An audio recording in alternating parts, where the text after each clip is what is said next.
comunque quel prodotto a livello artigianale non riuscirà mai se non c'è un processo. C'è un detto che dobbiamo comprare la roba non dagli scaffali ma dalla terra, perché è giusto che sia così, perché comunque noi non ci rendiamo conto di quello che c'è sugli scaffali.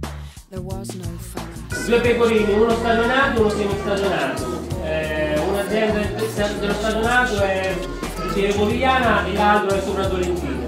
Poi un altro formaggio è la mezze maniche con ragù bianco di assoluto, le mezze maniche di Monteverno, azienda di... This is what I think is still hurting me. I see we're like a child that's being battered, has to drive itself out of its head because it's frightened, still feels all the painful feelings. But they lose contact with the memory, and this leads to massive self-destruction, alcoholism, drug addiction, all desperate attempts at running, and in its worst form becomes actual chaos.